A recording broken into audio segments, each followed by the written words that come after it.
अस्सलाम वालेकुम दोस्तों, किशनगंज सैनिक कैंप पर एक बहुत बड़ा बवाल छिड़ गया है। दोस्तों, एआईएमआईएम के एमएलए तौसीफ आलम जो बहादुरगंज से एमएलए हैं, जिन्होंने रिपब्लिक भारत के एक लाइव डिबेट में एंकर के साथ तगड़ा बहस किया है, जिसमें दोस्तों एआईएमआईएम के एमएलए को बोलने का जरा भी मौका नहीं दिया गया है। यानी कि तौसीफ आलम साहब सैनिक कैंप को लेकर के बार बार रिपब्लिक भारत में ये कह रहे थे कि मैं सैनिक कैंप का विरोध नहीं कर रहा हूं, बिल्कुल भी सैनिक कैंप का विरोध नहीं कर रहा हूं। सैनिक कैंप बनना चाहिए, लेकिन मेरा यह मानना है कि वो 1 किलोमीटर या 2 किलोमीटर इधर उधर हो जाए, जहां पर घनी आबादी है उस घनी आबादी से टल करके वो दूसरी तरफ बन जाए जहां पर सरकारी जमीन है। मुझे कोई आपत्ति नहीं है, हम भी उसका सहयोग करते हैं, क्योंकि अगर सैनिक कैंप बनता है तो वो बहुत अच्छी बात है।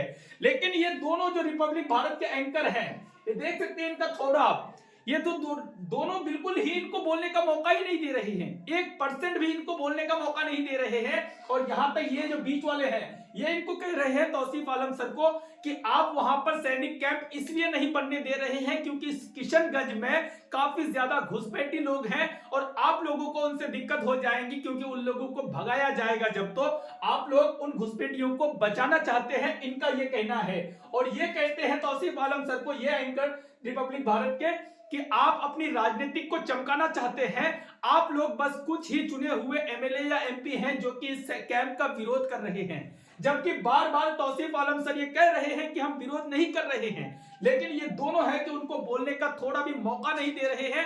लगातार उनको ये कह रहे हैं कि आप लोग अपनी राजनीति को चमकाना चाहते हैं, आप लोग घुसपैठियों को बचाना चाहते हैं जो किशनगंज में ठूस ठूस करके भरे हुए हैं। यानी कि रिपब्लिक भारत के इन दो एंकर में किस तरीके से मुसलमानों के खिलाफ जहर भरा हुआ है, ये साफ साफ दिखाई दे सकता है इस डिबेट में। बार बार तौसीफ आलम सर कहते हैं कि मैं सैनिक कैंप का बिल्कुल भी विरोध नहीं करता हूं, ये हर हाल में बनना चाहिए, लेकिन मैं चाहता हूं कि ये 1-2 किलोमीटर इधर उधर बन जाए, जहां पर घनी आबादी है, जहां से किसान अपने अनाज को उगाते हैं और हजारों किसानों का घर चलता है। उस कैंप को थोड़ा सा 1-2 किलोमीटर इधर उधर करके सरकारी जमीन पर लाया जाए और सरकारी जमीन पर बन जाए, हमें कोई आपत्ति नहीं है।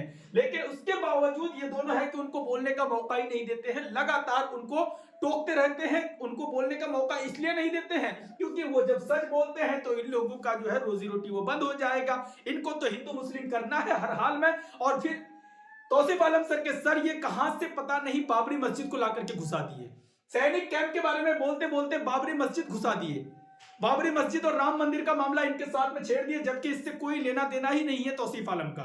तौसीफ आलम ने बाबरी मस्जिद के बारे में कोई जिक्र तक नहीं किया, लेकिन बीच बीच में वो बाबरी मस्जिद को घुसा रहे हैं कि आप लोग बाबरी मस्जिद का सहयोग करते हैं, आप लोग घुसपैठियों को बचाते हैं, आप लोग ये है फलाना है ढिमकाना है। यानी बार बार अपने चैनल का टीआरपी उठाने के लिए तौसीफ आलम सर को वो अपनी बातों में गुमराह कर रहे हैं।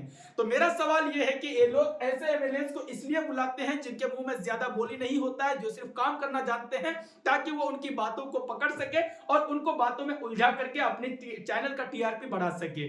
मैं ये चाहता था कि शायद तौसीफ आलम सर की जगह अगर एआईएमआईएम के ही प्रवक्ता आदिल हसन होते तो शायद इन दोनों की रोजी रोटी बंद कर देते, इन दोनों की मुंह की बोलती बंद कर देते, अगर आदिल हसन को वो लोग इनवाइट करते तो। और इसीलिए वो लोग पढ़े लिखे इंसान को और समझदार इंसान को इनवाइट नहीं करते हैं। मैं ये नहीं कह रहा हूं कि तौसीफ आलम पढ़े लिखे नहीं है, लेकिन ये बहुत कम बोलते हैं, एक ऐसे नेता है जो सिर्फ काम करना जानते हैं, ज्यादा बोलते नहीं है।